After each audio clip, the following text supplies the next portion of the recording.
The Duchess of Edinburgh and Princess Anne carried out a rare royal joint engagement on Tuesday as they hosted veterans of the Korean War at a reception at Buckingham Palace, on behalf of King Charles.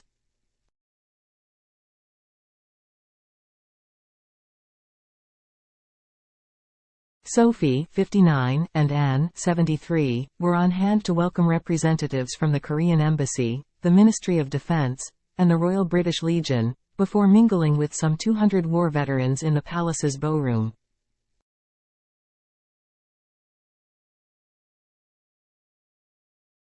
The Duchess looked typically stylish in a silk-patterned shift dress, while Anne was equally elegant in a turquoise number.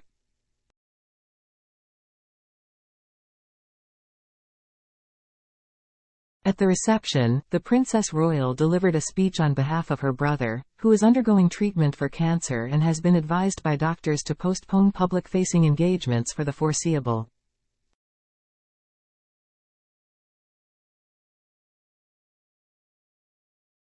However, before the reception, the King did have a small private audience with 4 veterans, Alan Guy, Mike Moggridge, Brian Parrott, and Ron Yardley, in the palace's 18th-century room, and was pictured in good spirits meeting them.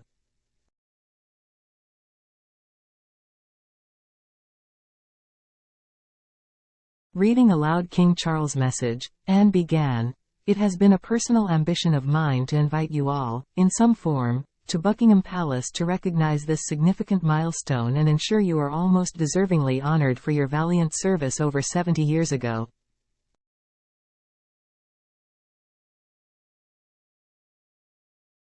To watch the full video of Anne's speech, click here. You might therefore imagine how particularly disappointed and frustrated I am to not be able to join you all in person.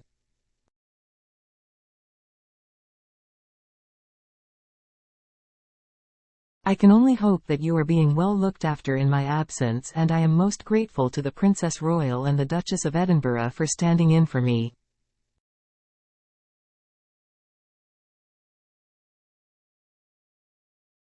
She continued to honor the veterans and remember what was once dubbed the Forgotten War, saying, in part, "Thanks to those of you present, and those you fought alongside, the free peoples of the Republic of Korea continue to experience democratic liberty and have proudly preserved peace ever since."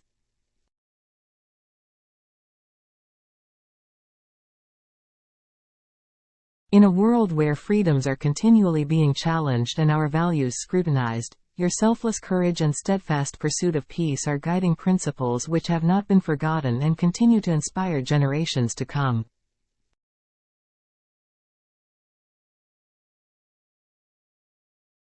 We salute all those who remain among us, and offer our most heartfelt and undying gratitude for those who have gone before.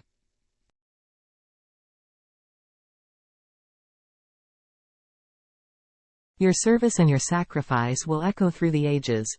During the event, Anne worked the room, meeting veterans and shaking hands with her guests, while Sophie was also pictured happily posing for photos and at one point was deep in conversation with veteran Roger Baker, who showed her images of him serving with the Royal Norfolk Regiment during the conflict.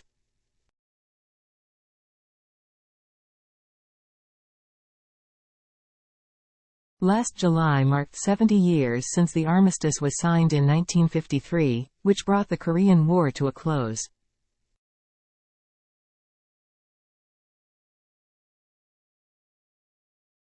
British and Commonwealth forces were deployed following a United Nations call to support South Korea after the invasion by its northern neighbor.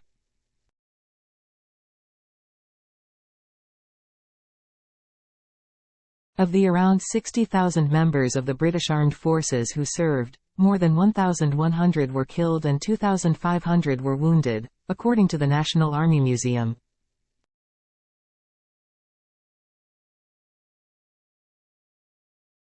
The anniversary of the end of the Korean War was also acknowledged last November during the Korean state visit, when the Duke of Gloucester accompanied the President and First Lady of the Republic of Korea as they laid a wreath at the Korean War Memorial in London.